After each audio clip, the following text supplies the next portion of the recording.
Comunicação, espiritualidade e gente. Rádio Vagalume.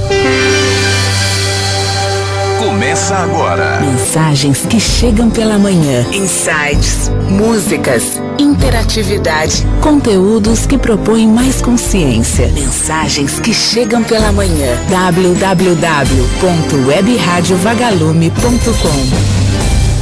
Tudo de bom para você que ouve a webradiovagalume.com e chega para esse encontro pelo rádio que está começando agora, nessa manhã de terça-feira, ou mensagens que chegam pela manhã ou nas reprises à tarde, à noite ou de madrugada. Eu sou o Flávio Siqueira, a partir de agora com você, e que você fique bem aqui, seja lá o que for, o que significar esse bem. Nem sempre a gente sabe o que é bem e o que é mal. Nós nos precipitamos muito, aliás, nós somos assim, seres absolutamente precipitados que geralmente não refletem, mas reagem conforme os instintos. Esses instintos muitas vezes ligados ao medo.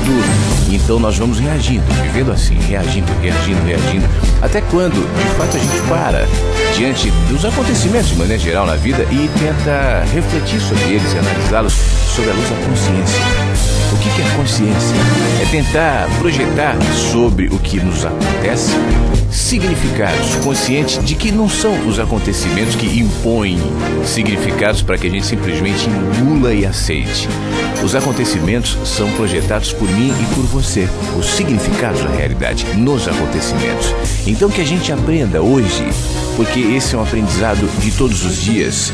Eu não acredito em quem diz, eu já estou formado nessa lição, já aprendi. A gente pode evoluir e sentir que hoje estamos mais avançados nesse sentido do que ontem. E assim a gente vai caminhando, né? Mas nada impede de que reviravoltas, de que contratempos, imprevistos aconteçam nas nossas vidas e a gente pensa que tudo que nós sabíamos, tudo que nós entendíamos, tudo que nós criamos deixou de ser, perdeu o sentido. Quando esse tipo de coisa acontece, fique feliz, ainda que doa. Fique aliviado, ainda que seja pesado, porque é sinal que você está evoluindo, é sinal que você está caminhando, e é sinal que nessa nova construção que a sua vida te apresenta, existe com ela uma outra possibilidade de que você cresça, de que você projete significados, e assim nós vamos evoluindo. É para isso que nós estamos aqui. A gente fala sobre isso e muitos outros assuntos aqui no Mensagens. Vai fluindo, é o vento que vai nos trazendo os assuntos e você, obviamente.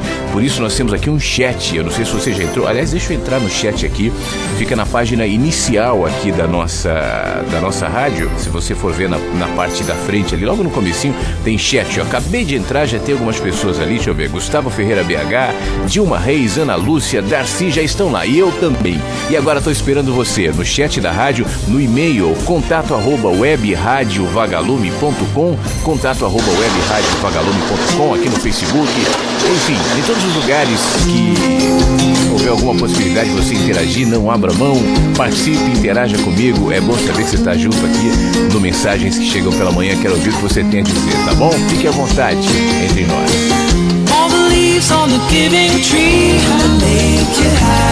Não deixe sua mente assim tão sequestrada pelos acontecimentos. Não seja tão exposto assim. Cuide dos seus pensamentos, cuide da sua mente, cuide do que se passa aí na sua interioridade, porque é isso que vai definir o seu olhar. E é o seu olhar que se projeta sobre os acontecimentos e faz com que eles tenham ou deixem de ter significados. Cuide do que passa na sua mente, cuide do que passa no seu olhar. Quando o amor é verdadeiro, parece um pé de cipó. Você está ouvindo Mensagens que chegam pela manhã. Músicas, reflexões, conteúdos que propõem mais consciência. Mensagens que chegam pela manhã. Fique à vontade entre nós. Esta é a webradiovagalume.com. Eu ouço com muita frequência as pessoas dizendo assim, o tempo de Deus.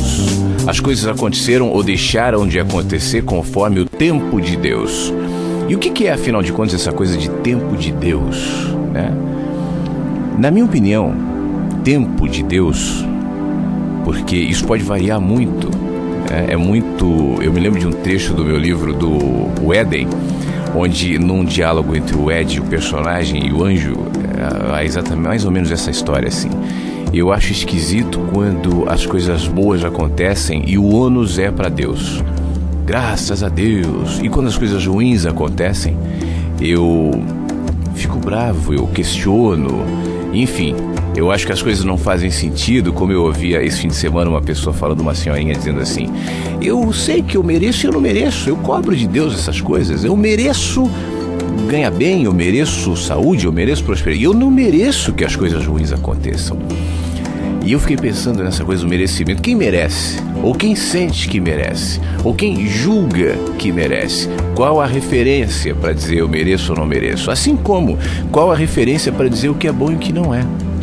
Então, na minha opinião, essa coisa de tempo de Deus está muito mais ligado ao tempo de cada um. Não é o tempo de Deus, é o meu tempo, é o seu tempo. É o tempo para maturar, para aprender, para assimilar cada situação. As coisas que vão acontecendo na nossa vida, as situações que vão se desenrolando no nosso caminho, tem absolutamente tudo a ver com aquele momento que nós estamos vivendo. Por mais contraditório, por mais pavoroso que possa parecer, por mais que a gente possa não encontrar sentido ao se deparar com determinadas situações, mas a questão é que não são as situações. A questão é que sou eu e é você. E aquilo que nós somos e a maneira que nós vamos configurando o nosso pensamento e, consequentemente, o nosso jeito de olhar a vida vai desencadeando uma série de situações que são relacionadas a esse jeito de olhar. Isso não é nem bom nem mal. Eu não estou falando aqui de castigo ou de merecimento, de bênção ou de maldição, como nossa mente religiosa costuma projetar. Isso é uma bênção. E aí você vê, por exemplo, um grave acidente aéreo onde morrem todos os passageiros, um sobrevive e esse dirá: foi Deus que me salvou. Então eu posso interpretar que foi Deus que matou todos os outros. Você merecia, os outros não. Você percebe como esse pensamento vai criando na gente um olhar, talvez preconceituoso não seja a palavra, mas um olhar oblíquo para os acontecimentos. A gente não consegue olhar numa perspectiva maior, a gente se entrincheira ali numa crença que tem a ver justamente com essa coisa moral do merecimento e por isso mesmo perde a oportunidade de, em cada experiência, projetar significados. Enquanto eu lido com as experiências dentro dessa perspectiva, eu mereço ou não mereço, é Deus que deu ou não deu, enfim, eu vou deixando de enxergar que cada uma delas, as que eu chamo de boas experiências, as que eu chamo de negativas, de difíceis, de complicadas, independentemente de me fazer sorrir ou chorar, em cada uma delas há ali um enorme, aliás, várias brechas, várias frestas de potencial para que nelas eu projete o significado que me habita. E ao fazer isso eu me enxergo. Então, não sei exatamente que tipo de experiências você está vivendo hoje, se são positivas ou negativas, mas independentemente de quais sejam ou de como você avalia nesse primeiro momento, considere o fato de que o jeito que você chama essa experiência tem muito mais a ver com o ponto onde você está, o ponto onde você olha, do que com as experiências em si. Você há de convir comigo que muita gente vive ou viverá experiências absolutamente iguais às que você está vivendo hoje e não necessariamente chamam do mesmo jeito e não necessariamente lidam da mesma maneira. Por quê? Se as experiências são iguais? Porque as pessoas não são. Porque o ponto onde cada um não é igual, onde cada um está. O ponto onde eu e você estamos tem a ver com os significados que nós demos com as experiências que nós vivemos até aqui. É isso que vai nos configurando. Você entende? Não é uma questão de sorte ou não sorte. Não é uma questão de mente religiosa do tipo, vou agradar ou não vou agradar a Deus. Vou fazer coisas, vou à igreja. Vou, sei lá. Né? Ou não, eu sou uma pessoa moralmente repreensiva. Ou a sociedade não ou reprimível, né? Ou a sociedade não aceita o meu jeito de ser, ou eu penso diferente dos outros, então estou sendo punido. É assim mesmo que você pensa, não? A sua mente funciona nessa categoria de punição, de merecimento. É muito difícil viver assim. E é por isso que a maioria das pessoas se entrega a sequestros psicológicos mentais, adoece mentalmente, se subjuga a líderes religiosos, a mediadores, a gurus, a sei lá o que vão lhe prometer a salvação dessa condição que na realidade não tem a ver com nenhum mestre, nenhum líder, nenhum guru, nenhuma igreja, nenhuma filosofia, nenhuma ideologia, nenhum pensamento a não ser o seu. O que habita a sua mente? Que tipo de olhar você projeta nos acontecimentos? Não seja tão apressado em julgá-los, em dizer é bom ou é mal, me detonou, é um castigo, ou é uma bênção, um merecimento, uma recompensa. Tudo o que está acontecendo tem a ver com o seu olhar. Portanto, voltando para aquilo que eu dizia, não é questão de tempo de Deus, é o seu tempo.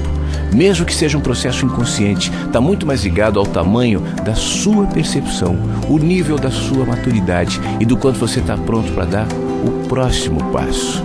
É antes disso, antes de qualquer coisa, é isso. Portanto, ao invés de temer tantos acontecimentos e se apressar tanto em apontar para eles e dizer o que são, antes disso, até para que você possa enfrentá-los de uma maneira mais lúcida, mais equilibrada, olhe para si mesmo, olhe para o seu coração, olhe para a sua mente. E então, ao fazer assim, você se movimentará. Ao se movimentar, você sairá dessa perspectiva, desse ponto único. Saindo desse ponto único, você enxergará os acontecimentos sob uma perspectiva mais ampla. Então, isso que eu estou dizendo vai ficar claro para você.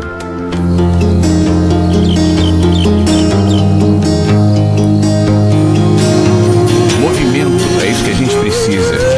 Muitas vezes a gente se apega a um ponto, a um jeito de olhar, como se isso fosse nos dar segurança e evitar que a vida deixasse de se movimentar, ou evitar que a vida se movimentasse. Isso é impossível. A vida se movimenta, o ar se movimenta, o universo está em expansão, está em movimento, nosso corpo se movimenta, nós nos movimentamos, independentemente se queiramos ou não. Por isso eu fico feliz quando recebo uma mensagem como, por exemplo, a do Ricardo Almeida, que escreveu aqui no e-mail, dizendo: olha, bom dia Flávio e amigos, eu passei aqui para expressar minha gratidão, pois ao longo desse quase um ano que eu ouço o Mensagens, eu percebo que consegui me movimentar dentro de mim mesmo, movimento pouco, porém o mesmo me permite enxergar além da fresta da porta. Um grande abraço e uma ótima semana a todos. Ricardo, brigadão meu amigo, e não importa que seja pouco, é pouco mesmo. O nosso corpo se movimenta lentamente. Você não percebe, por exemplo, que você está envelhecendo, a não ser que você compare a sua foto de hoje com a de há alguns anos. Você não percebe que a Terra está girando no espaço.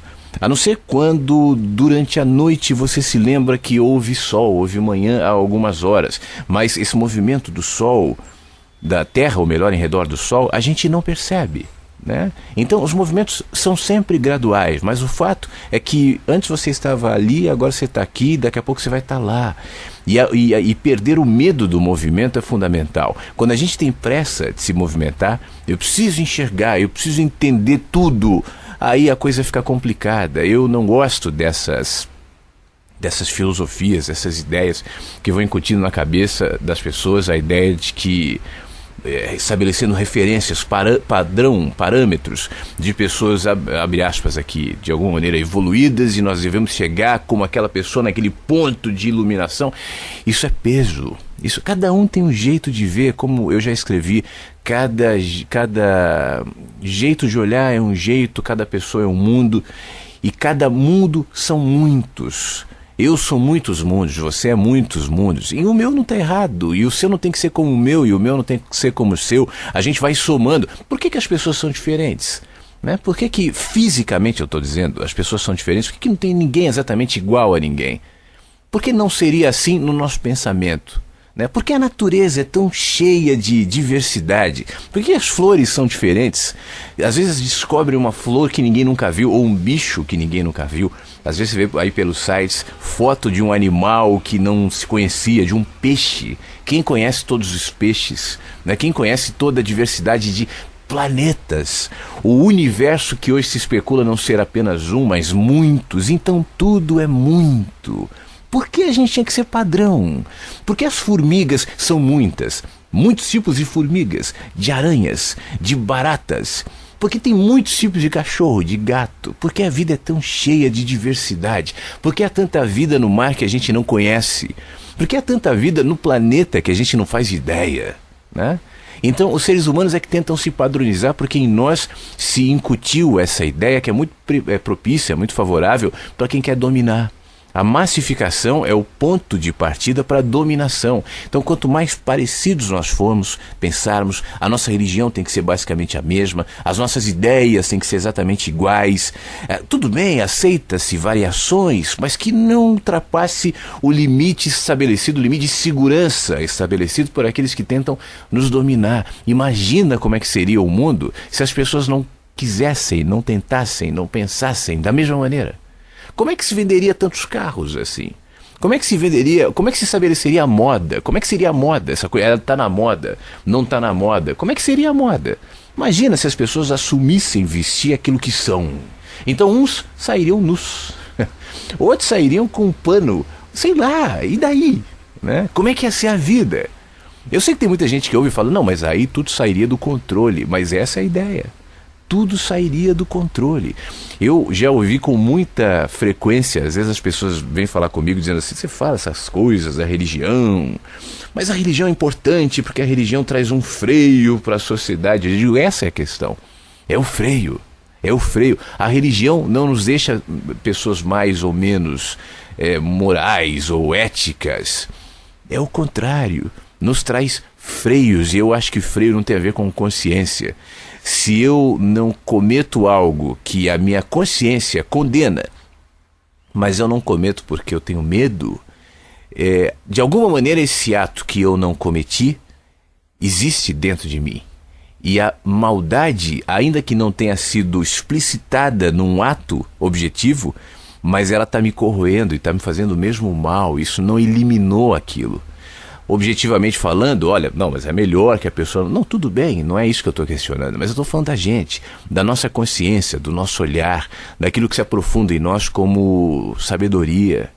Então tem muito mais a ver com isso do que com freios. E a sociedade vai nos colocando freios desde muito pequenos, desde crianças. A educação vai nos formatando, como eu li essa semana aqui um trechinho do...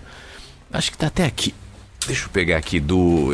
Eu tava folheando um livro do Rubem Alves, ele falava sobre a educação e dizia o seguinte, quer ver? O objetivo da educação é executar a terrível transformação, fazer com que as crianças se esqueçam do desejo de prazer que mora nos seus corpos selvagens, para transformá-los em patos domesticados que bamboleiam ao ritmo da utilidade social. Que significado isso tem nas nossas escolhas, nos nossos freios, nas nossas vidas? Que cada um encontre o seu próprio limite, que cada um encontre em si mesmo as próprias fronteiras e que tenha coragem de expandi-las.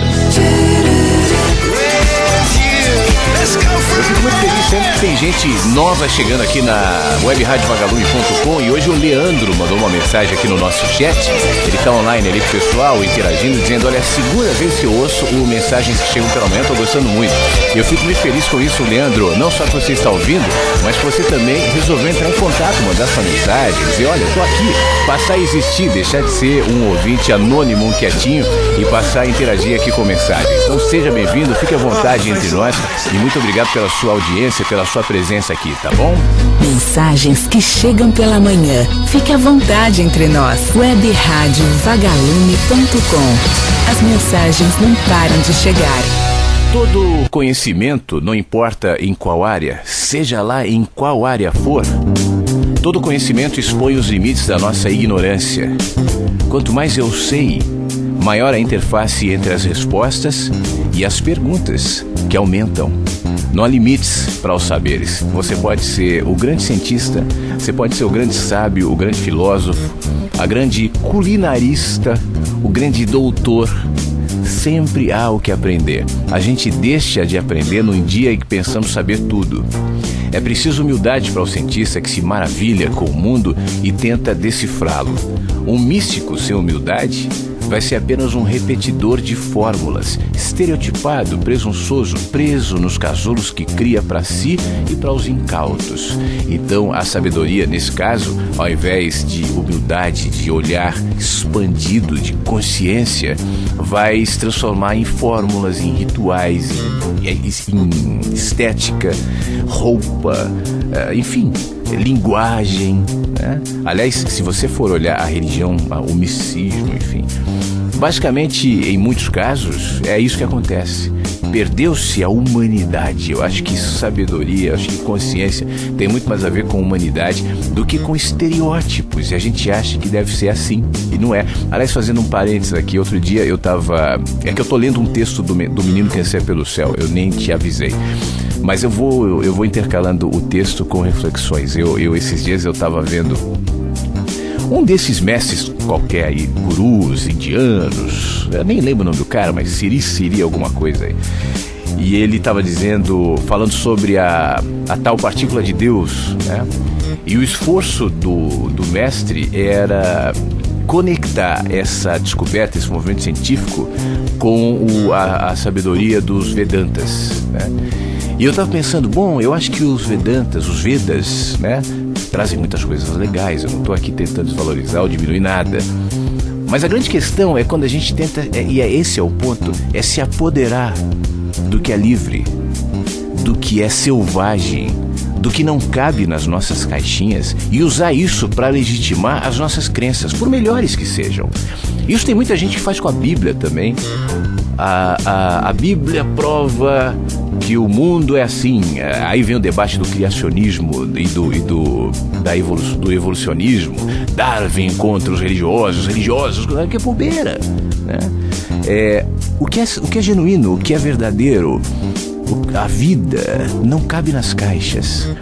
Então, se de repente esse nosso querido mestre enxerga a vida a partir da fresta dos Vedas, maravilha. Mas mantenha a consciência de que é uma fresta. E não tente capturar a luz, o sol e colocar ali. Você entende? Assim como quem enxerga a vida através da fresta da Bíblia, tudo bem. Sensacional. Só não tente capturar a chuva, o sol, os planetas, né, e colocar naquela fresta. E assim para qualquer fresta, incluindo a ciência.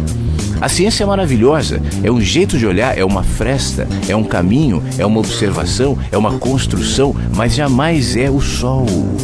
Eu vejo o sol pela fresta da ciência, ou pelo tubo de ensaio, ou pelos cálculos, ou pela filosofia, ou pela intelectualidade, ou pela literatura, ou pelas artes, seja lá como for.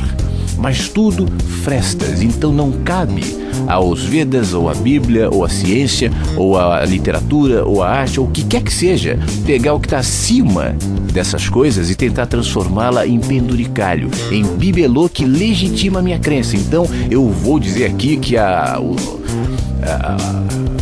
partícula de Deus está aqui nos Vedas. É bobeira isso, não precisa.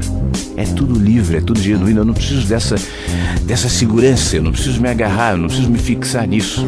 Portanto, voltando para cá, o intelectual que pensa saber abriu mão de todo conhecimento que ainda não sabe, deixou de se movimentar, fixou-se na ignorância. Não há espiritualidade sem mistério, sem perguntas, sem abertura, sem disponibilidade para aprender. A gente está aqui para isso, para aprender, para enxergar, para caminhar. Lembra que eu falava do movimento? Tem a ver com isso. Humildade não é uma virtude, mas é uma condição. Aos que se orgulham da própria humildade e a transformam em estética para ser admirada, humildes, cheios de vaidade. Humildade se vincula ao reconhecimento de que não há limites para o saber, que tudo que nós vemos é superfície, apenas uma perspectiva reduzida de mistérios que se projetam na terra, no céu, no ar, no espaço, no universo, e ao mesmo tempo reflete o infinito que nos habita. Não há sabedoria sem humildade, não há transcendência sem mistérios, não há significados sem simplicidade, tudo mora na gente. E o nosso mundo é infinito. E enquanto a gente não se convencer disso, enquanto a gente ficar tentando reduzir o infinito, o mistério, as nossas pequenas, tolas, limitadas crenças, nós viveremos assim, prisioneiros dos nossos processos tão imaturos, tão pequenininhos, aqueles que a gente chama de processos mentais. Portanto, abra-se para um mistério e assuma. A gente vive na superfície e não sabe quase nada. webradiovagalume.com, mensagens que chegam pela manhã. Muito obrigado a todo mundo que está online agora nessa manhã, ouvindo em algumas das reprises. 3 da tarde, 8 da noite, 3 da manhã. O programa é reprisado aqui na webradiovagalume.com e entre os programas, muita música e muitas reflexões. Então continue sempre ouvindo, sempre que puder, a nossa programação. Quero agradecer quem está no chat agora. Eu estava dando uma olhada e vi que tem algumas questões para a gente comentar aqui. Você pode acessar o chat, você que está nos ouvindo de manhã, né? Onde nós estamos ao vivo, tem muita gente agora se conectando e conversando e trazendo algumas questões que eu quero destacar aqui, como... Deixa eu voltar à tela. Você me perdoa que enquanto eu leio eu vou me perdendo um pouquinho, porque a tela sempre está em movimento, como tudo deve ser, né? Então às vezes eu estou lendo o negócio e se movimenta, aí eu perco, eu tenho que voltar e achar de novo o comentário. A Thelma, maravilhoso começar o dia abrindo a mente, ouvir você é o expandir... ou melhor, ouvir você é expandir nossa consciência com ideias e sentimentos novos. Thelma, muito obrigado. Bom dia para você, tá bom? Sônia, de Portugal. Bom dia, Flávio. Uma questão desde que o novo site entrou, não consegui ouvir mais no telemóvel ou no celular, né? Sabe me dizer o que se passa? Não, Sônia. Houve alguns comentários nesse sentido, depois me parece que foi resolvido. Mudaram algumas configurações, então isso ainda está em processo de transformação. As pessoas estão mexendo nisso, é possível que haja uma ou outra dificuldade, mas eu acho que se normalizará. De qualquer maneira, eu já estou pensando em outros aplicativos, em outras maneiras para ouvir a rádio mais facilmente pelo celular, e logo eu vou avisar por aqui, tá bom? O Marcos manda uma mensagem, Marcos Cleto. Bom dia, Flávio. Faz uns 2 anos que eu conheci seu trabalho. Foi no momento onde eu tinha acabado de me desvincular de uma igreja. Voltei a acreditar naquele Deus simples que eu conheci quando eu era criança. Marcos Cleto, você sabe que eu só acredito no Deus das crianças? Eu não acredito no Deus dos adultos. O Deus dos adultos é uma expressão da nossa cultura, sabe? O Deus das crianças é uma expressão da nossa inocência. E aí é que está a diferença. Eu posso acessar muito mais o significado de Deus, Deus da minha inocência. E é por isso que o Deus das crianças, ou o Deus dos animais, ou o Deus da natureza, para mim, né, é muito mais eloquente do que o Deus dos adultos. Eu já falei aqui mais uma vez que eu não me inspiro com quase ninguém ou com quase nada que usa e fala o nome de Deus. Quando alguém vem falar aqui, olha, vem ouvir uma mensagem de Deus, eu tô fora. Eu não leio livros que falam de Deus, mas eu leio livros que falam de Deus sem dizer. Eu leio literatura, eu leio poesia, eu leio outras coisas. Agora, quando se coloca esse rótulo, essa presunção de falar em nome de Deus, a gente entra na dimensão daquilo que eu chamava de manipulação. Porque então eu preciso de um legitimador para tudo que eu penso, tudo que eu acho, para todos os meus conceitos morais, para todos os meus medos. É porque Deus quer, não é porque Deus não quer. E cada Deus quer ou deixa de querer algo diferente dependendo da pessoa. Já reparou? É muito mais a nossa cultura do que Deus. Deus é selvagem. Deus não cabe na religião e Deus não cabe no nome, D-E-U-S. E Deus não cabe nos meus conceitos morais, mesmo éticos. Deus está acima disso. Então eu posso experimentar Deus, na minha opinião, sem esse nome, sem esse código, sem esses ritos, sem a religião, sem as condições, sem os contratos com letras minúsculas, sem me prender a um tipo de filosofia ou pensamento. Tem gente que me ouve, às vezes me escreve dizendo o seguinte: eu estou numa igreja, como uma querida vagalumezinha, recentemente escreveu dizendo, olha, eu me sinto desvinculada do que eu pensava, mas está difícil, o meu marido ainda está ali, e eu falei para ele que eu não tenho mais vontade de ir nessas igrejas, tal, e o meu marido me respondeu assim: bom, já está difícil com Deus, imagina sem. O que enraiza esse pensamento? O que está por trás desse pensamento? Medo. É como, bom, você vive na favela onde o traficante é o mandador, aqui o manda-chuva, o mandatário. Já está difícil com o traficante, imagina sem. Você vai perder a proteção. E é assim que nós vivemos. Essa é a nossa crença. A gente morre de medo de questionar as nossas crenças, porque vai que Deus manda um raio na nossa cabeça. Infelizmente. Leandro, Flávio, dá um alô aqui em Vitória de Santo. Como que é? Vitória de Santo, do Inteiro, de Pernambuco. Acho que é Vitória de Santo do Inteiro, deve ser isso, de Pernambuco. É onde o Leandro está e nos ouve. Então um abraço para você, Leandro, e para todo mundo aí em Vitória de Santo do Inteiro, de Pernambuco, tá bom? Tudo de bom. Deixa eu ver aqui. Gisele, sempre muito bom estar ouvindo vocês, inspiração para os meus dias, gratidão. Eu que agradeço, Gisele, muito obrigado. Mais questões aqui. O Pereira, que está no nosso chat. Bom dia, Flávio. Passe sua visão de pessoas que não podem ver você bem financeiramente, psicologicamente, que tentam deixar você para baixo. Será que inveja é uma doença? Pereira, você sabe que eu nem reparo nessas coisas? Às vezes a gente está tão ligado. Esse negócio, geralmente, obviamente que eu não estou dizendo que é o seu caso, você só fez uma pergunta aqui e eu agradeço, então não pense que eu estou falando sobre você porque eu não te conheço, né? Eu não sei nada além dessa questão que você me trouxe, mas eu estou tentando expandir um pouco esse comentário que você fez aqui. Geralmente, as pessoas que eu conheço que falam mais em inveja são as que mais sentem inveja. Você sabe por quê, meu amigo? Nós falamos aquilo que nos habita, nós falamos aquilo que está na gente. Repare que pessoas absolutamente desconfiadas não são pessoas confiáveis. Homens ou mulheres absolutamente ciumentos, por exemplo, né?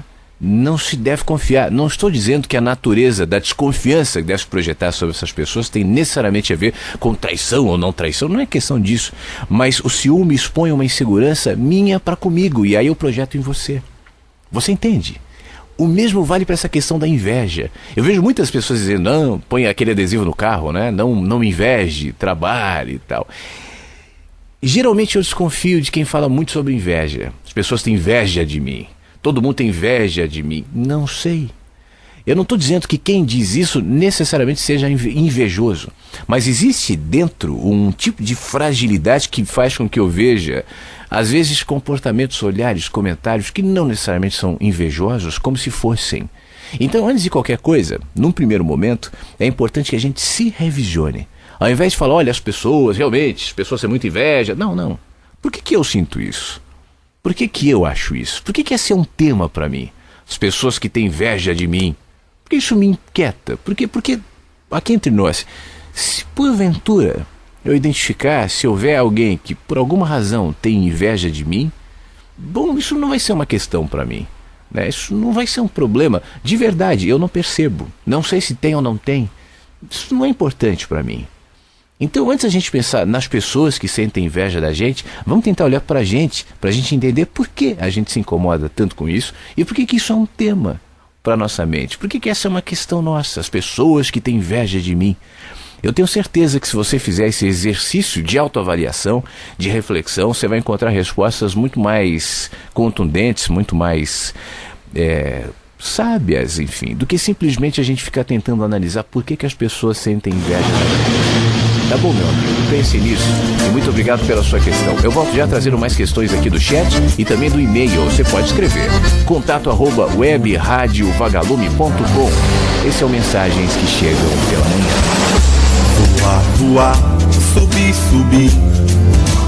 Esse é o Valdones, aqui no Mensagens que Chegam pela Manhã. Outro dia alguém me disse assim, me mandaram uma mensagem, Flávio, o microfone tá aberto, tá vazando um monte de comentários durante a música. Aí eu disse, não, é assim, é que essa música é gravada com os aviões da Esquadrilha da Fumaça, e aí tem a fonia, a comunicação deles, né? Fumaça. Eu botei até o clipe dessa música no Facebook da rádio. O Valdones é um piloto acrobata dos bons e músico também. Então ele fez esse link entre a aviação e essa música que fez sucesso há não sei quantos anos atrás com Biafra, tinha uma outra versão, e ele fez com sanfona e tal, ficou muito legal. Se você quiser depois ver o clipe, dá um pulinho na página da rádio no Facebook, porque especialmente para quem gosta de aviação, olha lá. Especialmente para quem gosta de aviação, vale a pena.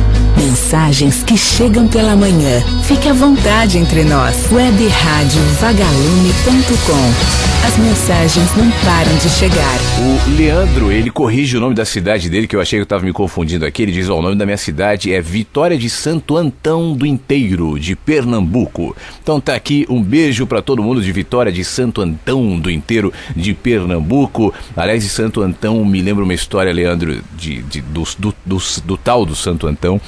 Diz que era uma pessoa muito virtuosa, muito sábio, muito equilibrado, muito ético. Aí diz que o diabo chegou para Deus e falou assim, eu vou te provar que esse cara Mais ou menos a história de Jó, sabe? Esse cara é porque tá tudo bem na vida dele, deixa eu fazer maldades aqui. E aí foi, e aí disse que começou a fazer um monte de maldade, e Santo Antão perseverava, até quando, no último momento, já diante da desistência, o diabo virou para Santo Antão e falou: olha, eu te ofereci tudo, e eu te tentei de tudo, mas você realmente é incorruptível, não dá, você é o máximo. E Santo Antão deu uma risadinha e falou: muito obrigado. E do outro lado o diabo deu outra risadinha e falou: consegui. É aquela história, vaidade, o meu pecado favorito. Quando a gente começa a achar que está acima do bem e do mal, quando a gente começa a achar que atingiu determinado estágio evoluído, né, um estágio avançado de iluminação, é onde mesmo a gente deve tomar cuidado. Eu tento preservar em mim permanentemente a consciência da minha humanidade, né? Isso inclui que eu não sou perfeito, isso inclui que eu posso sim ser contraditório, isso inclui uma série de ambivalências que nos habita, e eu acho que isso é saudável. Eu não estou dizendo o seguinte: olha, se você identificou algo em você que precisa ser mudado, alterado, enfim, permaneça nesse ponto e não mexa nisso jamais, porque isso também seria paralisia, e é o ponto que eu critico, né? A fixação. O movimento implica nisso, eu identifico coisas em mim que precisam melhorar e eu vou melhorar, mas sem o peso da santidade, o peso da iluminação. Por isso que quando às vezes alguém me pergunta: olha, o que eu faço para ser um Buda? Eu falo: olha, é melhor ser gente, né, do que ser um Buda. É melhor ser humano. É assim que a gente se enxerga, que a gente se entende. É um peso que não nos cabe, especialmente por conta da nossa completa falta de entendimento, de clareza, de significados do que é bom e do que não é. Nós valorizamos demais a moralidade como se fosse um manto de santidade, quando na realidade, na minha opinião, santidade tem muito mais a ver com humanidade. Isso inclui imperfeições, do que com esse manto considerado ético e perfeito, que na realidade se transforma em peso para as pessoas. Se você for ver na história, quanta gente que se imbuiu genuinamente, eu não estou dizendo como falsidade, não, levado a isso mesmo, a tentar ser uma pessoa do bem, e que na realidade foi engolido por isso. Você tem vários exemplos. Um dos exemplos emblemáticos, que está cheio de documentários contando a história da Madre Teresa de Calcutá, por exemplo, é um deles. Não é mole ser uma Madre Teresa de Calcutá, não é mole que todos esperam daquela mulher, que é uma mulher exatamente como todas que estão me ouvindo agora. Não havia nela nada melhor, nada especial, era uma mulher. E o fato de ser uma mulher já a tornava especial. O fato de ser humana já é o componente especial, e não esse destaque. Então, quando ela se imbui dessa obrigação, né, de ser a Madre Teresa de Calcutá, a mulher definha em depressão, enfim, o que é perfeitamente humano, né? E assim eu poderia estar falando uma série de exemplos aqui de pessoas atuais, inclusive, que se colocam nesse pedestal, incluindo artistas, não é só líderes religiosos, não. Pessoas que de alguma maneira são imantadas por essa expectativa, porque existe uma catarse das pessoas de projetarem em símbolos aquilo que elas não são, mas gostariam de ser, pro bem ou pro mal, né? Então a gente elege os símbolos, repare, de tempos em tempo, e o jornalismo, a mídia nos ajuda nesse sentido. Símbolos de maldade para que recebam as pedras, né? A malhação de Judas, que se renova com rostos diferentes, com nomes diferentes, com causas diferentes, pessoas que a gente elege como símbolos de maldade, e não admitimos que esses símbolos de maldade também sejam compostos de bondade, que são humanos. Não admitimos isso, assim como os símbolos de bondade. Então, também não admitimos nesses símbolos de bondade que neles há componentes humanos e ambivalentes, e aquilo que a gente chama, incluindo maldade, né? Então, é muito pesado para um lado ou para o outro tentar corresponder a essa expectativa que há uma maldade. Por isso que quando eu falo muito aqui sobre essa questão de mestres, eu acho isso importante, especialmente por isso, é um peso para aquele que se coloca nessa posição e para aqueles que enxergam dessa maneira. Porque, repare, aliás, nós vivemos no país algo muito emblemático nesse sentido. Politicamente falando, não vem ao caso citar nomes, mas vai ficar muito claro. Quando determinadas figuras se colocam como emblemas de uma causa, né? Pode ser uma causa social, pode ser uma causa política, pode ser uma causa religiosa, não importa qual seja. E essa causa mobiliza muitas pessoas. E nessa mobilização, as pessoas perdem a dimensão, o conteúdo, a razão dessa causa. E deslocam esse olhar para aquele que se coloca como símbolo da causa. Esse símbolo da causa se torna um Deus. Então, tanto faz as relatividades que se expõem, inclusive, em contradição com a própria causa. Agora já não olho mais a causa, eu olho o símbolo. Sabe aquela senhorinha que frequenta uma igreja em que as pessoas chegam de ônibus, em que as pessoas não têm dinheiro e o pastor chega de helicóptero? Sabe, não? E a pessoa foi preso e está sendo processado e a pessoa não vê. É mais ou menos isso, porque deixou de ser a causa, passou a ser o símbolo. O símbolo se colocou acima da causa. Na política a gente está vendo situações parecidas com essas, né? Por isso que é absolutamente importante que a gente mantenha esse olhar de humanidade. Mas enfim, eu fiquei de ler alguns comentários aqui do chat e do e-mail. Deixa eu ver o que está acontecendo no chat, se tem algum comentário. Deixa eu partir para o e-mail, que faz tempo que eu não vou aqui. Tem um e-mail no contato@webradiovagalume.com da Sandra Santos. A Sandra, ela faz uma pergunta baseada num texto meu, num comentário que eu há algum tempo escrevi, dizendo o seguinte. Tem uma frase que fala assim: tudo que é significativo fica na gente em algum lugar. Eu escrevi. E aí a Sandra, diante dessa frase, faz um questionamento que é o seguinte: essa frase sua me trouxe outros questionamentos, porque conforme prosseguimos, nós vamos tendo outras percepções e um olhar diferente de ontem. Então, o que tinha um significado tem outro no agora. Aquele significado deixou de ser. E como é que ele pode ficar dentro de nós se ele se foi? Sandra, o que eu falo, na realidade é o seguinte: quando eu escrevi aqui que tudo é significativo, fica na gente em algum lugar, eu não estou dizendo que aquele significado específico se cristaliza e então nos fixamos nele. O que eu estou dizendo é que à medida em que eu me movimento, as construções que vão se estabelecendo a partir daí e os significados que vão crescendo a partir do meu movimento, ou seja, a perspectiva que vai se ampliando enquanto eu me desloco de um ponto para o outro, é composta dos significados que antes se instalaram em mim. Você entende? Os significados que eu tenho hoje, a perspectiva que eu vejo hoje, o olhar, a construção de olhar que me alimenta hoje, é uma somatória de vários significados que durante a minha vida foram importantes. No entanto, o fato de serem importantes não quer dizer que eles serão exatamente da mesma maneira. Eles vão se modificando à medida em que outros significados, enquanto eu caminho, vão se expandindo, vão se colocando no meu olhar. Aquilo que foi significativo fica na gente. De alguma maneira, está em mim, não se perde. Aliás, nada se perde, tudo vai se transformando em outros significados, porque incluindo os significados, nada é fixo, nada é absoluto. Os significados que eu tenho dos movimentos que eu faço hoje são relativos, como tudo em mim é relativo. Se é relativo, ele vai se modificando, ele não pode se cristalizar. Agora, essa modificação parte de algo. Essa modificação é consequência de alguma coisa. E essa alguma coisa são os significados que eu vou aderindo, que eu vou incluindo, que eu vou projetando no meu caminho enquanto eu me movimento. Então, tudo que é significativo fica na gente em algum lugar, mas se modifica, mas se expande, mas se conecta a outros significados. Os significados que eu tenho hoje são derivações dos que eu tinha ontem. No entanto, não são exatamente os mesmos. Eles ganharam, eles se aprofundaram, eles se expandiram, pelo menos essa é a ideia. E os significados que eu projetarei amanhã serão derivações dos significados que eu tenho hoje. No entanto, não serão os mesmos. E é bom que não seja assim.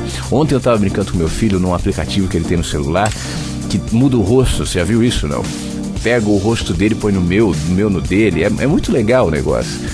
E aí ele pegou uma foto minha, que eu já até publiquei, uma foto minha na carteirinha da escola, eu tinha uns 6 anos, e botou na minha cara hoje, né? E eu fiquei me olhando assim, com a cara de quando eu tinha 6 anos, na cara com uma barba embaixo, um negócio meio esquisito assim. E eu tava pensando nisso, né? Quantos rostos, quantos Flávios, quantos significados, quantos movimentos entre os meus 6 anos e os meus 41, quantas coisas aconteceram, né? Quantas mudanças. No entanto, eu consigo identificar, felizmente, esse é um exercício constante meu, a essência daquele menino de 6 anos. do menino que anseia pelo céu. Isso ainda está em mim. Isso eu não quero perder. Eu não sou o mesmo. Eu já vivi muitas coisas, eu já experimentei muitas coisas, eu já modifiquei muitas coisas. E é bom que seja assim. Eu não poderia ser aos 41 exatamente o mesmo que eu era quando eu tinha 6. No entanto, que bom que eu consigo preservar em mim a essência do 6. Isso me mantém no caminho de quem sou. Ainda falando do meu filho, ele fez aniversário esse fim de semana e a gente vai agora, essa semana, gravar uma entrevista. Desde que ele tem 5 anos, eu gravo todos os anos uma entrevista com ele. No dia do aniversário dele ou na semana do aniversário. No dia, né, é mais difícil, mas na semana do aniversário dele eu gravo. Então desde os 5 anos a gente tem as entrevistas que a gente grava anualmente. E essas entrevistas eu pergunto como é que tá a vida dele, e aí é um papinho assim de 10 minutos. E você sabe por que eu faço isso? Porque uma vez eu ouvi uma história, eu até escrevi um texto nessa época de uma tribo africana que sempre quando alguém comete algum erro, sempre quando alguém se desvia daquilo que eles consideram ser um caminho adequado ali naquela sociedade, eles cantam uma música, que é uma música que cantavam para quando aquela pessoa era criança. Cada pessoa, quando era criancinha, ouvia uma música específica, uma música para cada um. E quando as pessoas se tornam adultas, eles cantam aquela música para que a pessoa se lembre de quem é, né? Para que a música remeta novamente àquela pessoa, àquela infância que se perdeu, como nós nos perdemos frequentemente nas escolhas tortas e precipitadas que geralmente os adultos tomam. E eu faço isso com ele, né? Eu falei, aliás, essa semana para ele, eu falei, cara, eu gravo isso contigo porque um dia você vai ter a minha idade, ou mais, ou não sei, enfim. E eu quero que você se lembre de quem você era. Que você veja as suas modificações, que você lembre que você já foi esse menininho de 5 anos que pensava desse jeito, e depois aos 6, aos 7, aos 8, e que vá percebendo quem é você, para que você não se esqueça, para que essa seja a música que te lembra do cheiro de casa, das paisagens de casa, do cenário de casa. A gente precisa disso. Às vezes as casas ficam apertadas, às vezes a vida fica difícil, às vezes os significados diminuem, às vezes o sol se dissolve no nevoeiro, e a gente precisa lembrar de casa, né? A gente precisa lembrar quem nós éramos, os significados que ficaram na gente de alguma maneira em algum lugar e foram se modificando, e às vezes se modificando tanto que deixaram de ser o que um dia foram. Que a gente possa sempre se lembrar disso na nossa vida. Tá bom, ô Sandra? É mais ou menos isso que diz esse texto que você me pergunta. Eu volto já lendo mais questões que estão chegando aqui no e-mail, contato@webradiovagalume.com. Daqui a pouco eu volto pro chat também para saber o que tá rolando ali no chat da rádio, onde você pode se conectar e interagir com todos que estão online agora aqui no Mensagem. Você está ouvindo o Mensagens que Chegam pela manhã aqui pela webradiovagalume.com. De manhã estamos ao vivo entre 8 e 10 da manhã no horário de Brasília, e a reprise desse programa acontece às 3 da tarde, às 8 da noite e às 3 da manhã. Meia-noite tem horário alternativo do Mensagens que Chegam pela manhã também, e durante as 24 horas do dia, músicas, conteúdos, reflexões aqui na webradiovagalume.com. Você está ouvindo Mensagens que Chegam pela manhã. Músicas, reflexões, conteúdos que propõem mais consciência. Mensagens que chegam pela manhã. Fique à vontade entre nós. Esta é a webradiovagalume.com. Deixa eu voltar com mais questões aqui no nosso chat. Daqui a pouco eu vou pro e-mail também. No chat da rádio, em relação àquilo que eu estava falando, em relação a nós mantermos a nossa mente, o nosso olhar, a nossa essência, né, de criança. O Silas manda a pergunta aqui. Opa, peraí que a tela andou. Ele diz o seguinte: como é que a gente pode ter a mente de criança num mundo com pessoas tão difíceis de lidar, a começar por mim? O Silas, na realidade, a dificuldade em lidar com as pessoas justamente tem a ver com isso. Uma complexidade. A gente pensa que nos daremos melhor, que será mais fácil de lidar com os outros e de entendermos a vida quanto mais complexidade houver na nossa mente. É por isso que essas ideias tão complexas são vendidas com muita facilidade em livros, em religiões, em filosofias. Os passos, as ideias, os manuais da vida, Nietzsche para estressados, e aí vai. Quando na realidade a proposta, e essa é a minha proposta aqui, é a opção pela simplicidade. Quanto mais simples o seu olhar em relação à vida, em relação aos significados, em relação ao que te acontece, quanto menos complicar, melhor. E quem vê assim, quem nos ensina assim, melhor do que as crianças? É nesse sentido. Eu não estou dizendo para você ser bobo. Eu não estou dizendo para que as pessoas te passem para trás. Eu não estou te propondo a ignorância. O que eu estou te propondo é a pureza de olhar. E isso não tem a ver com ignorância. Você entende? A gente pode se aprofundar em todos os assuntos, a gente pode refletir e muito sobre qualquer assunto. Isso não nos impede de mantermos essa consciência que nasce, inclusive, disso que você comenta aqui. As pessoas são difíceis de lidar, a começar por mim. Essa consciência de que a começar por mim me mantém nessa pureza, porque eu sei que eu sou complexo, eu sou cheio de labirintos, se eu deixar. Nós somos assim. Então, melhor que possamos nos manter dentro dessa dimensão de pureza. É claro que a gente vai evoluindo, é natural que seja assim. Você não, aos 30 não vai ter a mente de quando você tinha 10, aos 40, aos 50, é claro que não. Mas o que eu estou te propondo aqui é que você não perca a essência de quando você tinha essa idade. A mesma essência acrescida de pensamentos de adulto, de pensamentos que são frutos de reflexão, que são frutos de experiências, mas que vão te apontando para essa condição de simplicidade e não de complexidade. Tá bom, meu amigo? Muito obrigado pela sua mensagem aqui no chat. Aliás, tem muita gente no chat aqui, você pode entrar e eu estou muito feliz de ver tantos comentários, tantas pessoas batendo papo ali. Érica Espanha, cheguei um pouco atrasada, mas sempre de ouvir um pouco a rádio. A J. Nia. Bom dia, Flávio Vagalumes. Bom dia pra você também. A Lua tá comentando que dançou You Gotta Be, que a gente tocou agora há pouco. Já dancei muito essa música. Enfim, os comentários estão lá.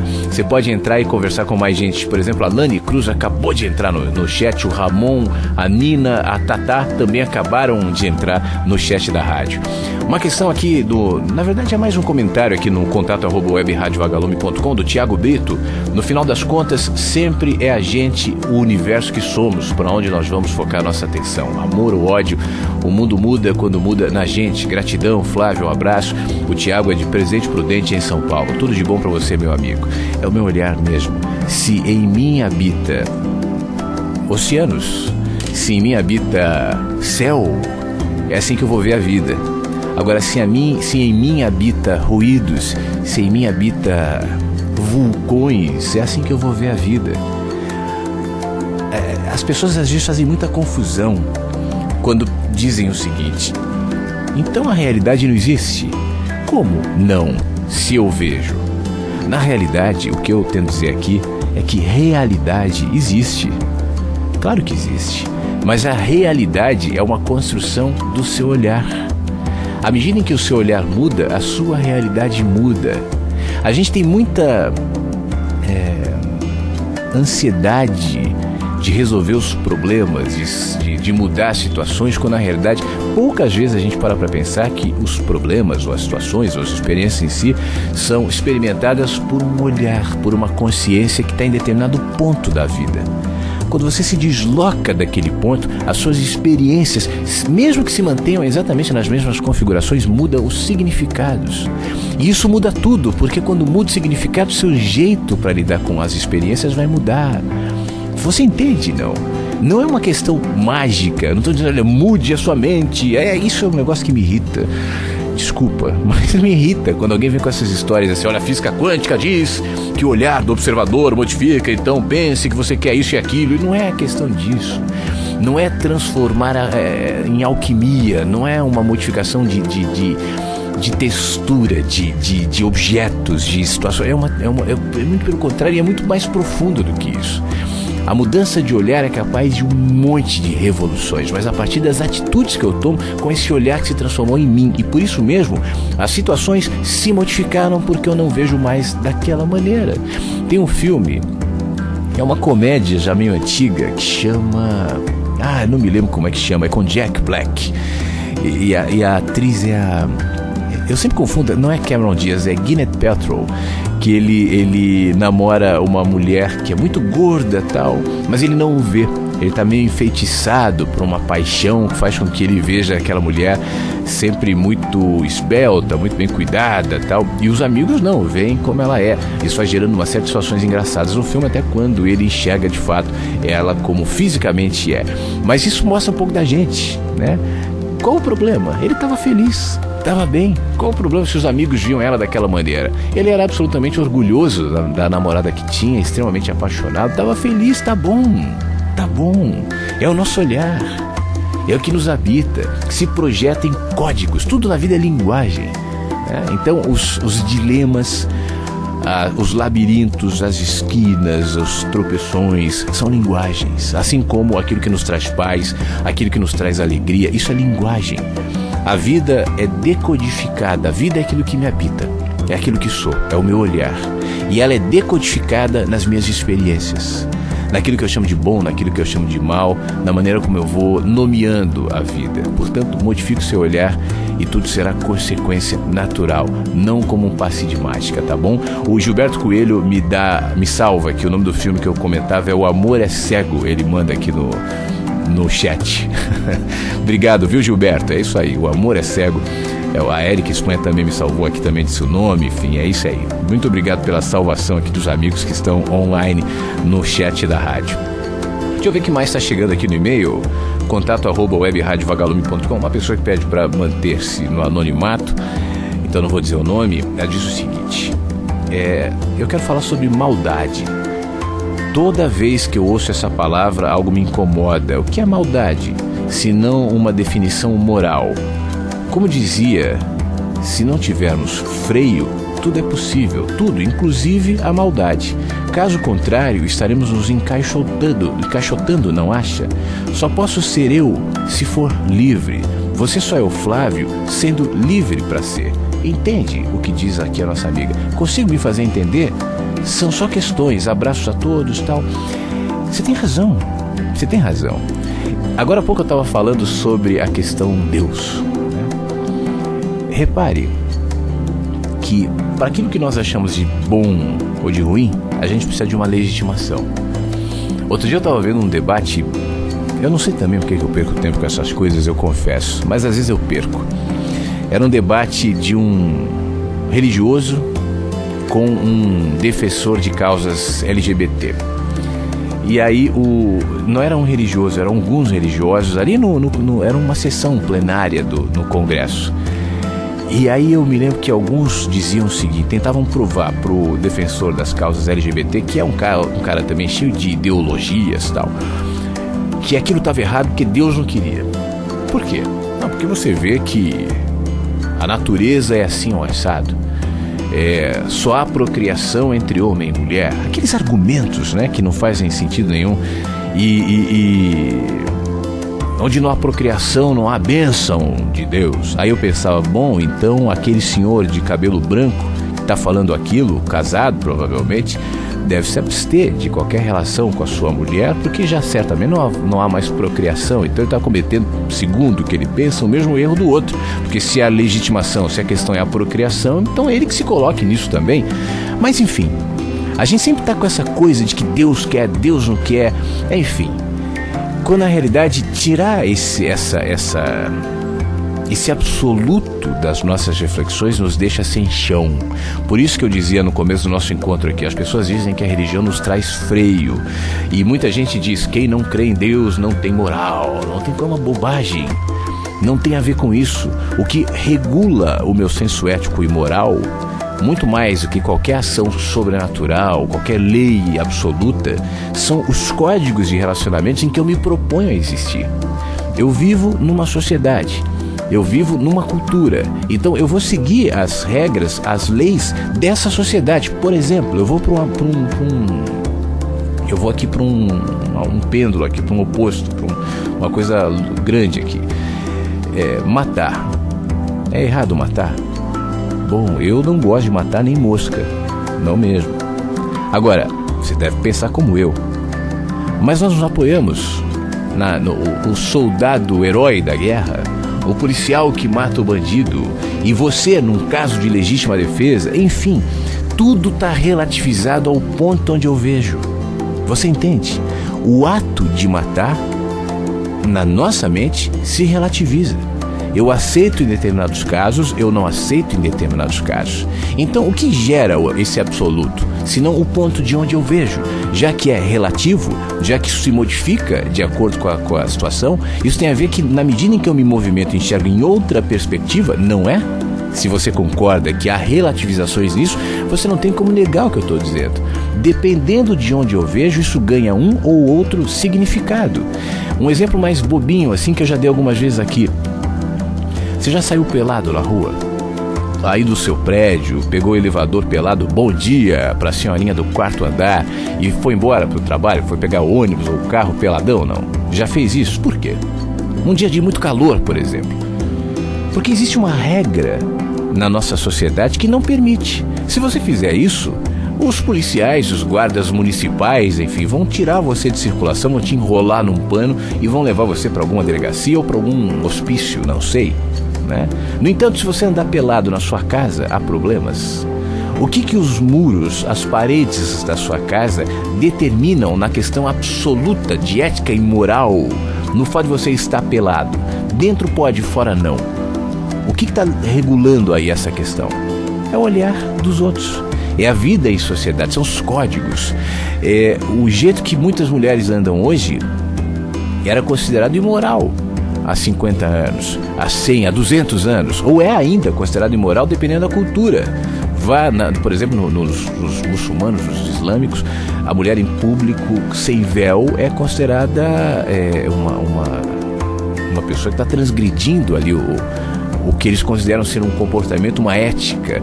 Aí da mulher que andar sem véu, né? Tanto que as mulheres às vezes fazem protestos, algumas que querem andar sem véu. Eu ouvi uma historinha uma vez de alguém que dizia que o nosso olhar ocidental olha para as mulheres de véu e acha que para elas é um grande sofrimento, quando não, elas já estão condicionadas assim. E aí uma pessoa me contava que uma senhora ali conhecida resolveu andar sem véu. Na realidade não foi nem ela que resolveu, foram os netos e a família, que já numa parte mais moderna, né, dessa cultura. E o dia que ela resolveu andar sem véu, disse que ela se sentiu mal, ela parecia que ela estava pelada, e fizeram um bolo, e fizeram uma festa, e foi um grande acontecimento. Pra gente isso aqui não faz sentido. Você entende? Agora, isso não torna aquilo que é moral ou imoral para você menor ou maior. Não é mais certo ou menos certo, mais errado, menos errado, porque não há uma legitimação absoluta por trás dos nossos códigos éticos e morais. Nossos códigos éticos e morais são códigos da sociedade. Pessoalmente, as pessoas às vezes dizem, olha, a moral é um negócio mutável, a ética é universal. Sinceramente, eu não creio assim. Eu acho que tudo é relativo, incluindo aquilo que eu chamo de ética. Não trair um companheiro de trabalho, eu acho horrível. Eu não faria isso, eu não faço. Você vai, um companheiro de trabalho, alguém vai lá e trai o companheiro de trabalho. Mas a questão é uma questão de códigos nossos aqui. É uma questão minha, o olhar de onde estou. E eu não quero modificar esse meu olhar, mas eu tenho consciência de que é o meu jeito de ver. Eu não vou dizer para quem faz o contrário, eu penso o contrário, você está perdido. Vai queimar no fogo do inferno, no mármore do inferno. São olhares. São olhares. Agora, eu escolhi viver na sociedade. Eu vivo aqui. Eu estou no meio de pessoas. Eu moro, por exemplo, num prédio, num condomínio. Existem regras no condomínio. Eu não vou botar uma furadeira na parede às 10h30 da noite, às 11 da noite, às 3 da manhã. Existe algo eticamente errado simplesmente no ato de pegar uma furadeira e furar a parede às 3 da manhã? Não. É só pegar a furadeira e furar a parede. No entanto, isso transgride o código aqui do prédio, né? Isso vai gerar para os moradores, para os vizinhos que estão dormindo, desconforto. Então eu vou respeitar isso, que é uma escolha minha. Então isso me torna muito mais responsável pelas minhas escolhas e, mais do que isso, consciente pelas minhas escolhas, do que simplesmente dizendo há uma lei universal, uma regra que eu não devo transgredir, caso contrário serei punido. E então o meu movimento será fruto de medo e não de consciência.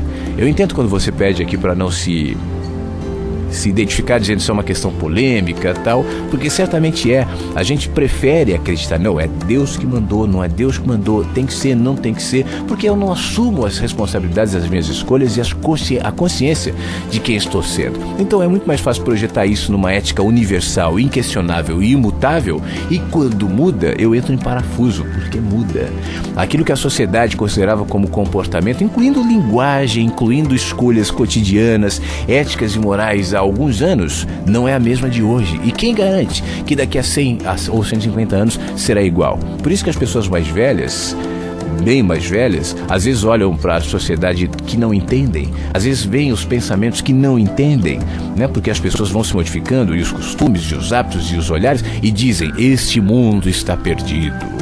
Você sabe que essa afirmação, essa impressão de que esse mundo está perdido, ela é renovada de geração em geração.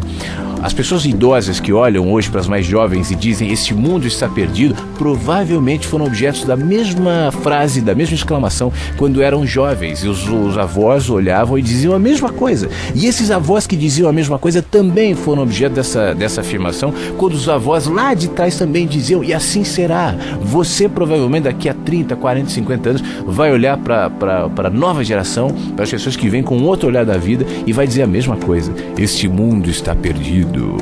Porque a gente está refletindo o nosso olhar e a nossa inadequação, a nossa incapacidade de se movimentar diante da vida que se movimenta, diante das questões que se movimentam, das impressões que se movimentam. Concluindo, é por isso que eu repito aqui quase diariamente que nós não temos consciência do que é bom e do que é mal. Eu não tenho essa consciência. Eu não sei absolutamente falando o que é bom e o que é mal. No entanto, isso não me impede de, no meu caminho, nas minhas escolhas e na minha consciência, estabelecer limites éticos, morais, que para mim serão considerados bons ou maus. Daqui a pouco eu me movimento e isso pode se modificar. Bird aqui no Mensagens que Chegam pela Manhã. Olha, dentro do que a gente estava falando aqui sobre certo e errado e tal, o Silas deixou um comentário aqui no nosso chat dizendo o seguinte: olha, roubar, assim como roubar depende da circunstância para ser pecado, crime sempre será. Silas, o crime é uma transgressão da lei. O que configura se algo é ou não crime é a lei, né? Se você não transgride a lei, você não cometeu crime. Portanto, você não pode absolutizar nem a questão criminal, porque a lei muda, a Constituição muda. O que a lei considera ser crime num determinado período da história, deixa de ser no outro. Deixa de ser em contextos diferentes. Então nem aquilo que é crime é considerado absoluto, é considerado imutável. A referência do crime é a lei, e a lei muda. Tá bom, meu amigo? Tudo de bom pra você. Muito obrigado. Tem um comentário aqui no contato@webradioVagalume.com. Eu vou ler primeiro o comentário e depois eu não sei se eu posso dizer o nome ou não quero cometer nenhuma gafe aqui, mas ela diz o seguinte: uma vez eu contei pra você que um vizinho bateu no meu carro, o filho dele me xingou, foi na delegacia dar uma queixa. Naquele tempo ela se identificou, é a Alane, né? E ela tá dizendo assim: pois é, isso ocorreu em agosto do ano passado e desde então o processo corre. Ontem teve uma audiência de conciliação, o vizinho me acusou de ameaça, de xingar ele, eu e meus irmãos, inclusive disse que eles estavam armados. Enfim, o vizinho disse que os irmãos estavam armados e ela coloca que isso não era verdade. Agora vai começar um processo de investigação no juizado criminal. Enfim, é uma série de dificuldades. E ela faz uma questão aqui diante do que ela está vivendo. Eu queria que você falasse sobre quando a face mais cruel do ser humano aparece na nossa frente. Como lidar? Ontem eu pedi permissão, perguntei ao vizinho como ele se sentiu ameaçado, pelo que e do que eu supostamente o xinguei, e não obtive resposta. Ele só gritava com ódio: você vai pagar, tá tudo aí, e não me respondeu. Obviamente eu espero que após o processo de investigação a verdade apareça, mas ele é meu vizinho, eu moro sozinha. Estou inclusive pensando em me mudar de uma casa que adoro, porque eu tenho medo de com todo esse mau caratismo ele provoque falsas provas, enfim. Mas ontem na conciliação, ao mesmo tempo que pensei nesses medos, eu vi uma pessoa com argumentos frágeis, com ódio sem razão, com argumentos bizarros, e isso, por incrível que pareça, me fortaleceu. Eu não quero ter medo, óbvio que eu vou me prevenir, mas eu não quero entrar no círculo do medo.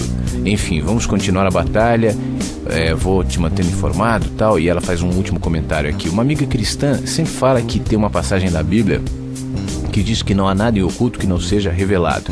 Torço para que as revelações ocorram o quanto antes. Grande abraço. Lani, tudo de bom para você. Fique em paz, em primeiro lugar. Não há uma regra para lidar com uma situação como essa. Há casos e casos, há pessoas e pessoas. No entanto, no seu lugar, né, eu acho que em primeiro lugar eu faria o seguinte: não provoque.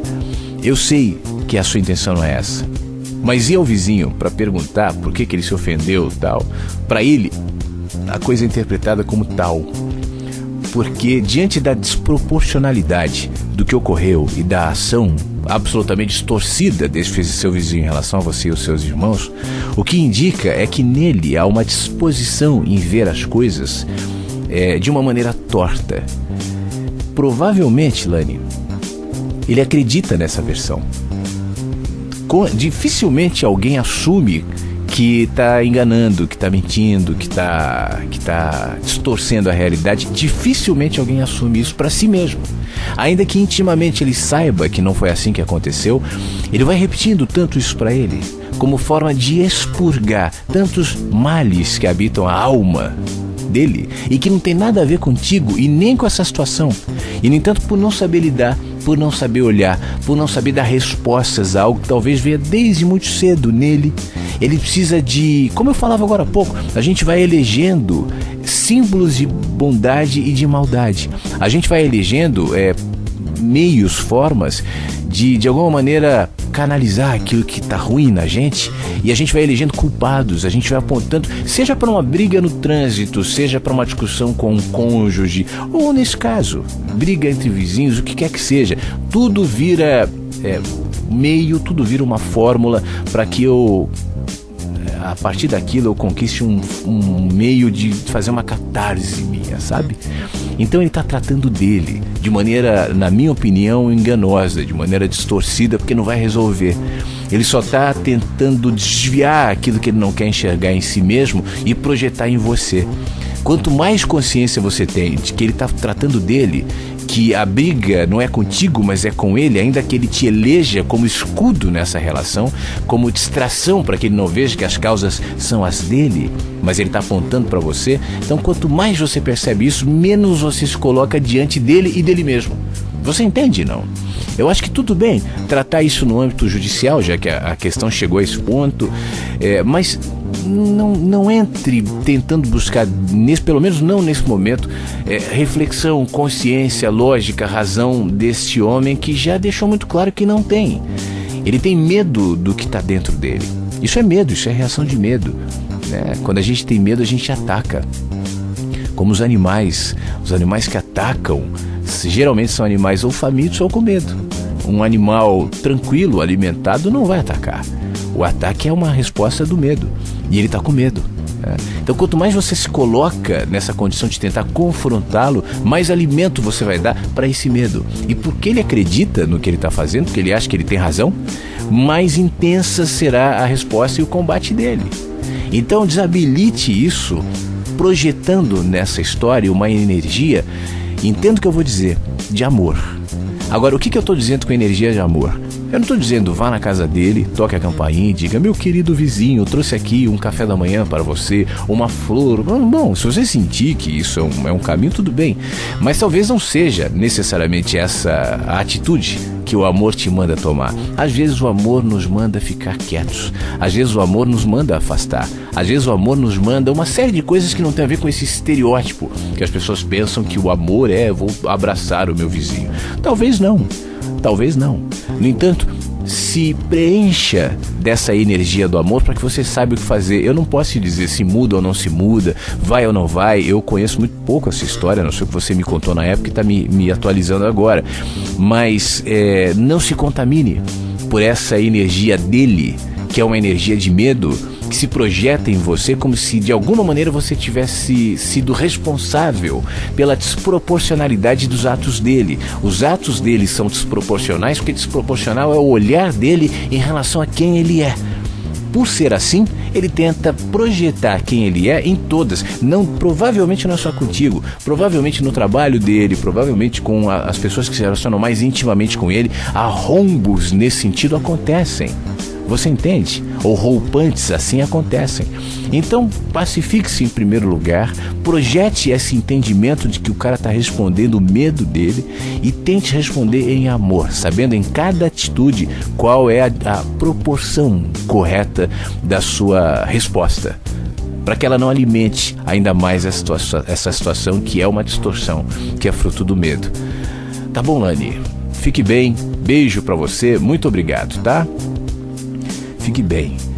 Deixa eu dar uma olhada aqui no chat, de repente tem comentários nesse sentido. Aliás, eu vi Rafael Pereira aqui dizendo: me sinto enobrecido enquanto caminho aqui com vocês. Muito obrigado, meu querido amigo Rafael. E quando eu falei em Rafael, eu me lembrei do nosso querido Rafael, que não é esse mesmo Rafael, mas é o Rafael fotógrafo. É o Rafael Vasconcelos, que ele, quando eu fiz no começo do mês a transmissão da rádio ali na Leixé, ele estava lá e ele voluntariamente, como faz com muito carinho, fotografou. Rafael Vasconcelos.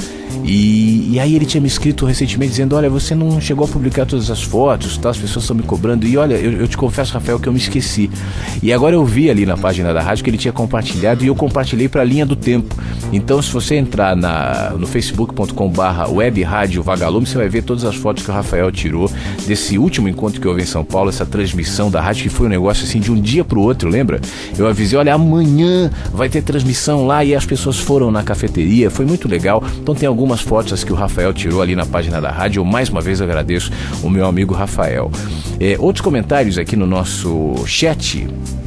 A Gisele diz o seguinte: bom, antes de ler o que a Gisele diz, deixa eu ler o que a Nina diz, porque ela está respondendo a Nina. A Nina diz: eu queria lembrar mais da minha infância, só lembro da briga dos meus pais, poucas lembranças boas. E aí a Gisele diz: Nina, eu também, eu tenho pouquíssima lembrança da minha infância, como se tivesse apagado da minha memória. Foi um período de muito sofrimento para mim, acredito que seja por isso.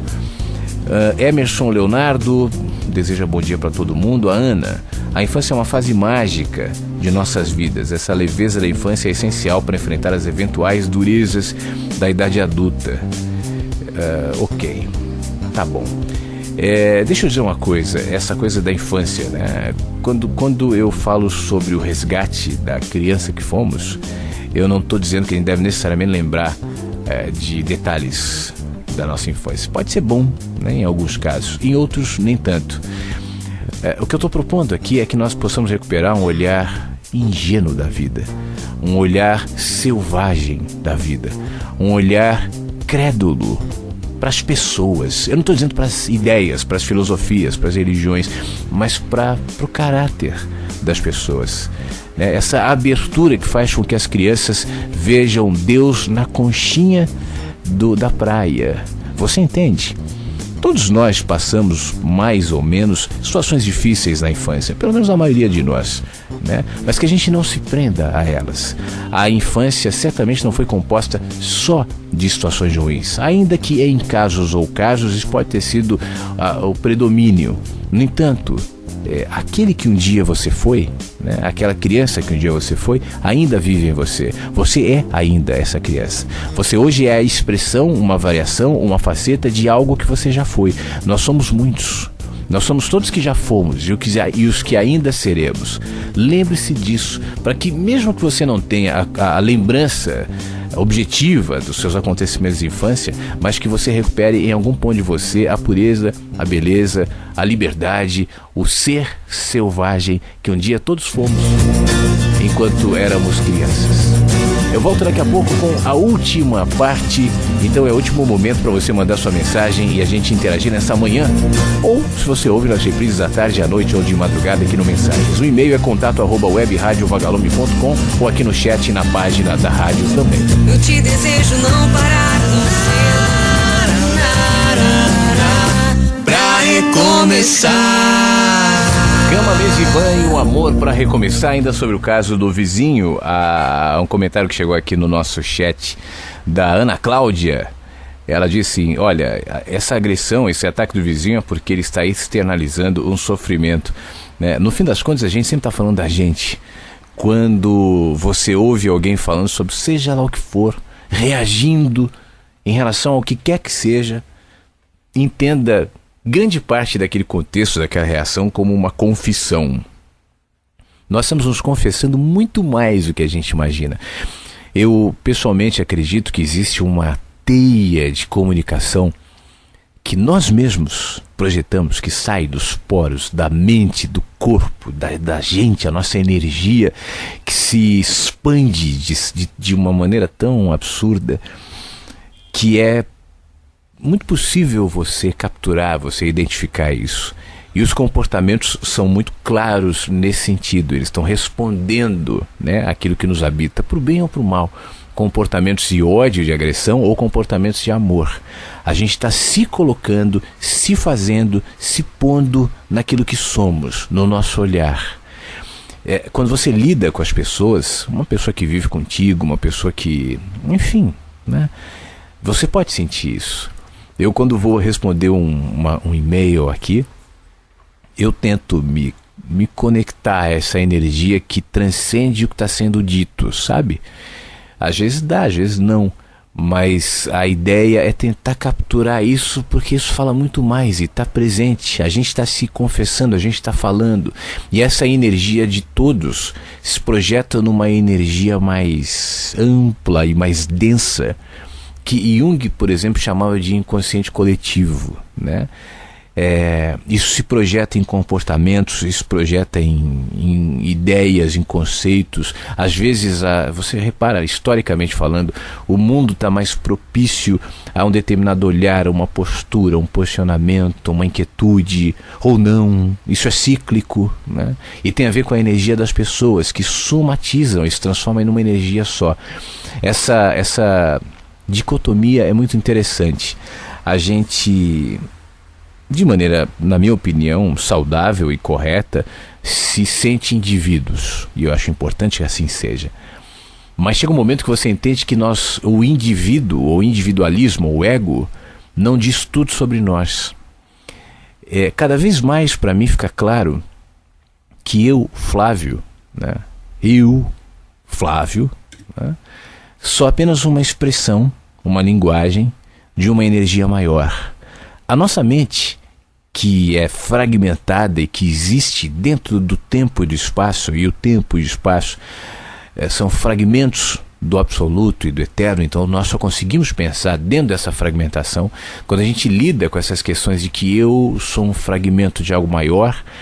Nosso primeiro pensamento então não há individualidade, a diluição. Chegará um momento em que deixarei o indivíduo Flávio, quando esse corpo não existir, e voltarei ao nada, porque o que é tudo é nada ao mesmo tempo, quando na realidade não se trata disso. Eu intimamente, ainda que eu não tenha consciência clara disso, eu entendo que há um lugar entre esse ponto onde nós nos consideramos indivíduos desconectados e isolados, fragmentos independentes do todo, e o outro polo onde a gente se considera uma massa uniforme, subjetiva, e nós somos o todo e o todo não é nada.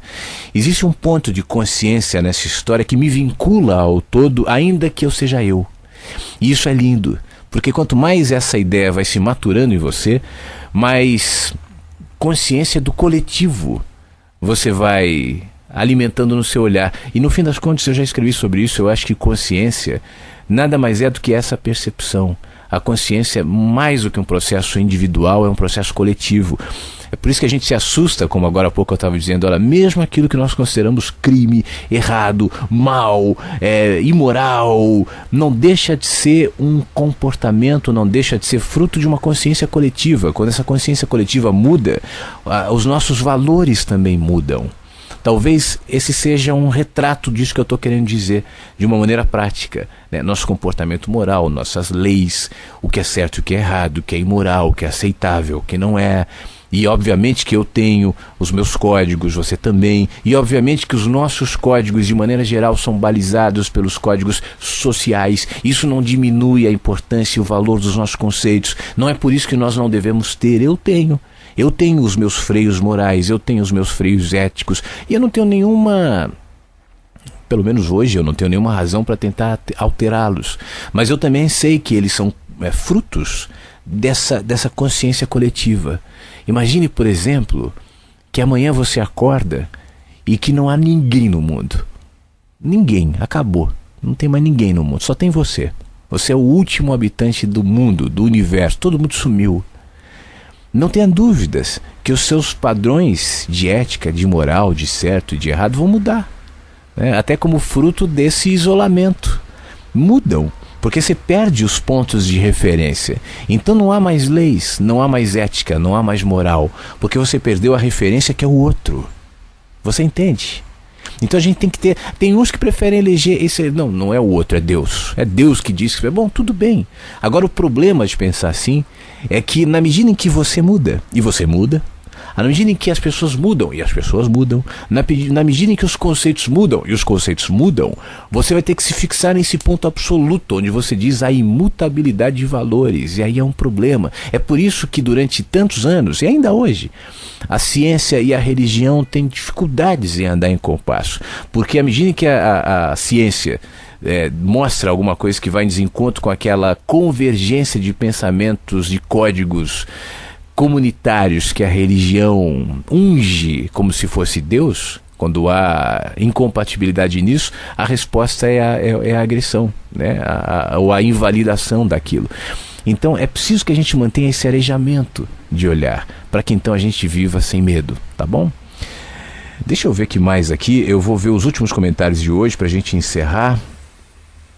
No chat, tem bastante coisa acontecendo no chat aqui. Muito obrigado todo mundo. Ivanel chegando a tempo, beijo Flávio Vagalumes, beijo Ivanel e Lara, também cheguei agorinha, beijo, hoje está muito bom, que bom. Que mais aqui? Esse chat é na página da rádio, viu? Ciência e religião, sentidos opostos, diz a Ilara. Na realidade, isso é o complemento de uma frase que ela começou anteriormente, dizendo: eu tenho pensado muito nisso, nesse tipo de mudança, quando mudamos as referências. Ciência e religião, sentidos opostos? Não, ô Ilara. Ciência é uma fresta, religião é outra.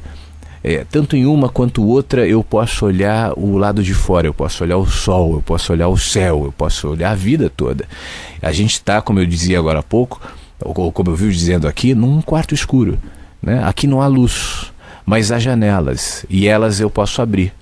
Geralmente nós abrimos as frestas, e das frestas eu vejo o lado de fora. A ciência é uma, a religião é outra. São linguagens diferentes. São linguagens.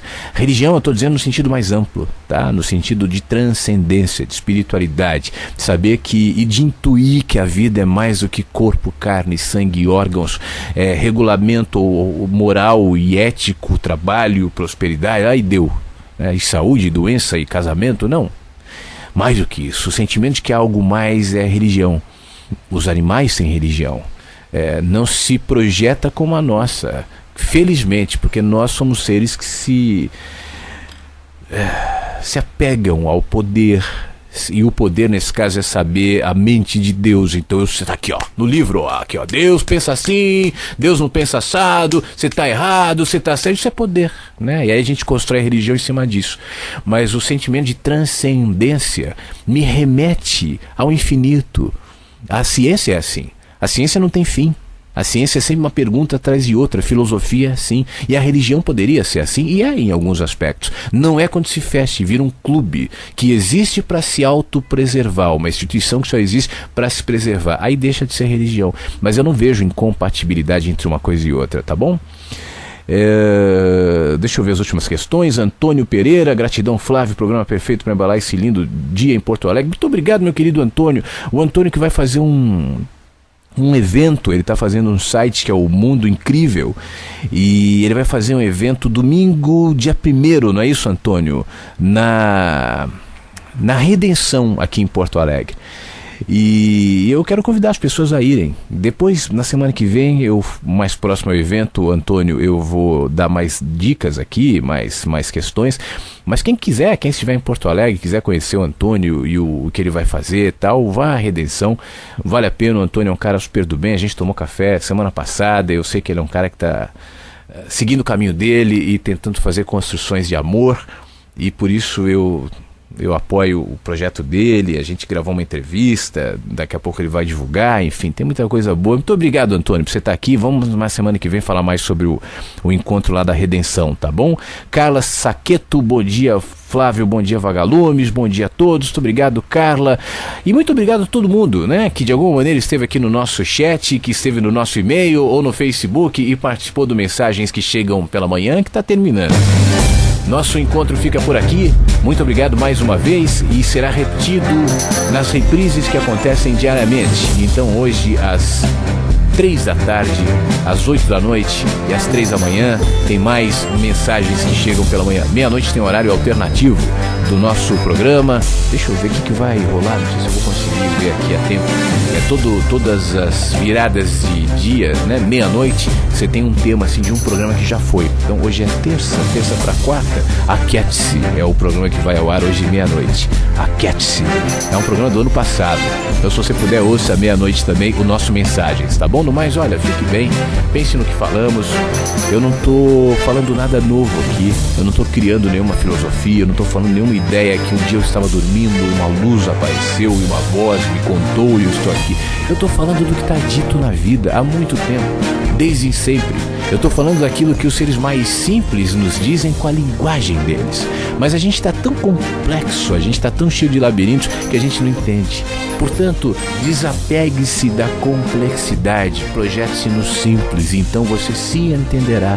Então você verá onde está, e vendo onde está, mesmo que não seja um lugar confortável, você poderá se movimentar.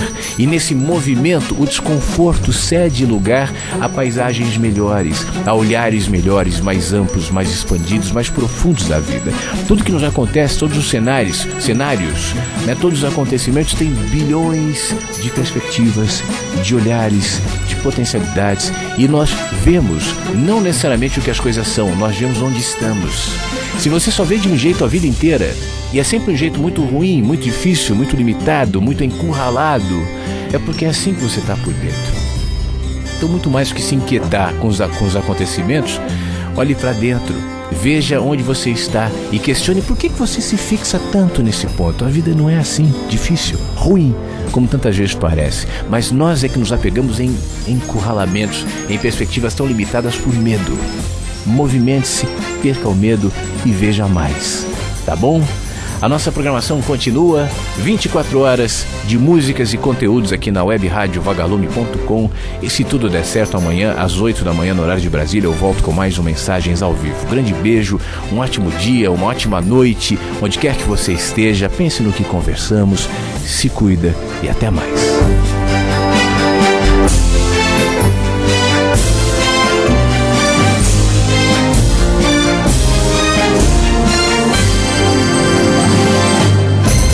Você ouviu Mensagens que chegam pela manhã. Insights, músicas, interatividade, conteúdos que propõem mais consciência. Mensagens que chegam pela manhã. www.webradiovagalume.com